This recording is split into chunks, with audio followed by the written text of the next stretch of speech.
Just because we're living in a post-nuclear wasteland doesn't mean we have to give up on fine dining.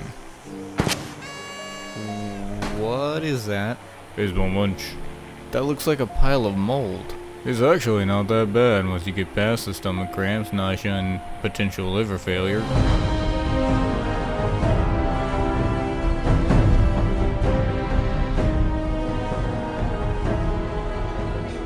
I'm not saying to be picky with what you eat, considering our current living situations, that being a modern post-apocalyptic setting. And yes, a good portion of our food and drink sources are all highly irradiated, but that doesn't mean we have to settle for less.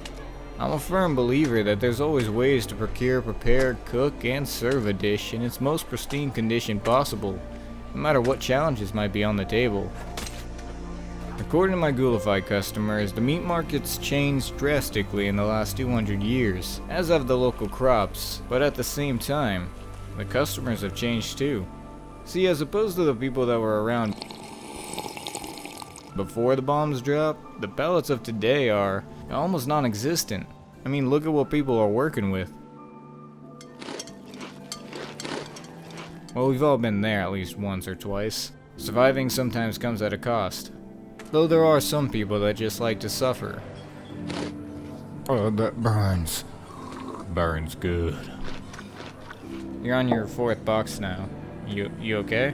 Yes, the caffeine pushes through the pain. How many cups of coffee have you had? 1 cup per box. You should probably stop. Never. These bites are fantastic. Pain is temporary. I can adapt. I regret nothing. Good day.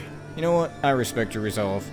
Carry on. My Buzz Bites are a modified version of the original, and since the original company went under due to the owners getting vaporized via nuclear detonation, I'm assuming, I decided to break into Slocum's headquarters to steal the recipe and make it my own. It's not like they can sue me. I did try to make it less hazardous, but my customers say they prefer the risk. Whatever floats your boat, I guess. Most people are content nowadays with taking a slab of meat and tossing it in a pot, or hanging it over a fire and calling it done. Or better yet, not cooking at all and instead living off the nearly 300-year-old food that's still lying around everywhere and somehow manages to never expire completely. Which makes me really worried about what kind of preservatives they were using back then.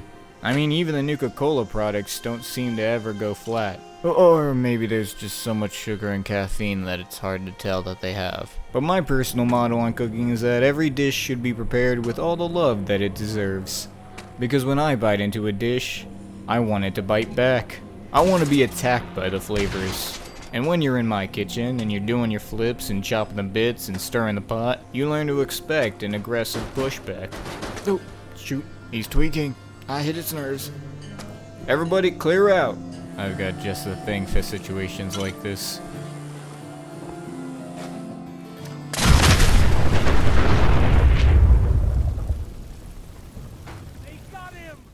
Okay, we're good.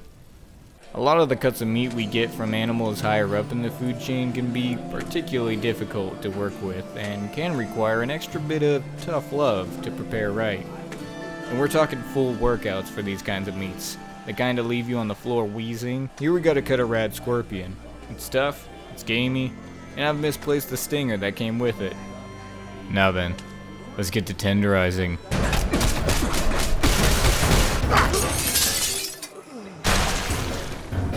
And there you have it. It's now ready to be portioned out and served in whatever dish calls for it. I'm feeling woozy. Well, shoot. Most people won't be surprised to hear that the number of accidents in kitchens per year have risen exponentially in the Fallout era. Not that the statistics were actually bothered with, I'm just guessing. My restaurant currently holds a respectable 4 out of 5 stars, but I am pushing for 5. I'd say my strongest competitor is Takahashi of Diamond City. They may have a simple menu, but that simplicity allows them to focus on bringing out the best in all their ingredients. I'm actually quite envious of their noodles, which is why I don't serve them myself. There's just no way to improve on what they've already maxed out the flavors on. And no, I stick with my specialty, seafood and pairing seafood. I've actually gotten pretty masterful in the kitchen, to the point that I almost never get any complaints anymore. So how's your meal? It's disgusting. Disgustingly delicious, I mean. Well, that's wonderful. It was in fact disgusting. I'm gonna need to tweak the recipe. I used to outsource most of my ingredients, but I've since changed that after a certain tainting of the meat market occurred. These are interesting cuts of meat you have here. Oh yeah, you interested? No, and I think that's human meat. That's absurd. What makes you say that? The fact that it's a forearm? Well, what about this?